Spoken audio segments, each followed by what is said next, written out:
I'm Chris Heitzig. I'm a freshman at St. John's University. My school is far from normal. We're one of the few schools in the country that have monks living on campus. We're one of the few schools, obviously, that have a monastery intertwined with everyday life. So it definitely makes it a unique place to go to school.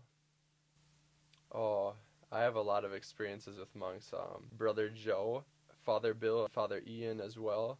Their job is similar to that of a RA, but also to provide spiritual, emotional, even physical support if you need help, like on move-in day. On Mary 2, my FR is Father Bill, and FR is a faculty resident. There's one located on each floor at St. John's University. He hosts pancake nights and hot bread nights. I've actually had some movie nights with him, and he's a joy to watch movies with.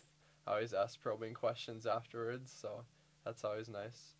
Yeah, I happen to be the room right next to him, so I'm very close to Father Bill. But in general, monks have just taught me to be real, above all else. It seems as though we like to create false realities and try and trick ourselves into believing something that's not necessarily true, but monks have really just grounded in me just to be real and to be true to yourself. Father Bill Shipper from St. John's Abbey. I'm a Benedictine monk here and work in the university. I've been a monk for 15 years at St. John's Abbey. I had a successful career in business and kind of received a lot of promotions very early, and I arrived at a place in my life that I didn't think I would be at until maybe 15 or 20 years later than I did. And it caused me to sort of reflect upon who I was and what I was doing. And the question that I struggled with was that it seemed that there was something more. And at the same time, I was rediscovering my faith and roots, and particularly Catholic roots. And for whatever reason, I started to toy with the idea of priesthood. And that initial question eventually led me to joining a monastery. The life of a monk is made up of two major parts, work and prayer. And for prayer, we pray together in the Abbey 3 times a day, morning, noon, and night.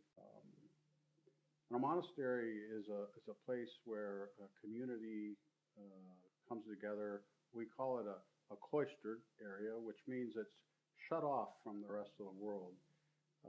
It's shut off not to keep people from experiencing or knowing the world. We say that we live in the world but not of the world.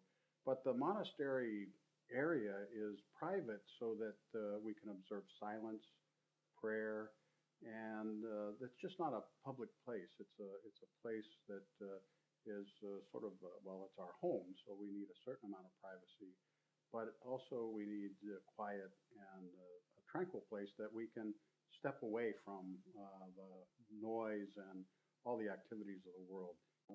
Myself, I work in the university primarily, live with students.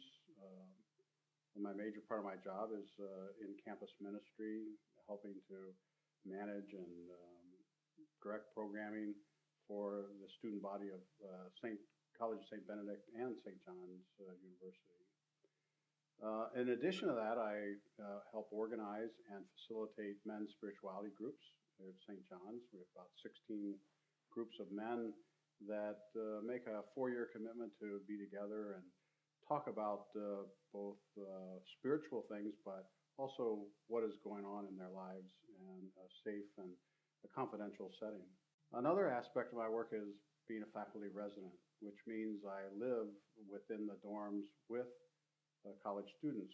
As a faculty resident, I live amongst the students here at St. John's, but primarily we're here just to not to be a parent, but an adult figure that is present and around and concerned and available for conversations or almost any need that a student might have.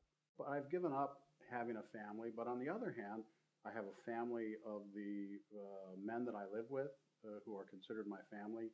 And I have many students who though I'm not their parent, I'm able to do some of the things and caring and connection and helping with their development that a parent might do.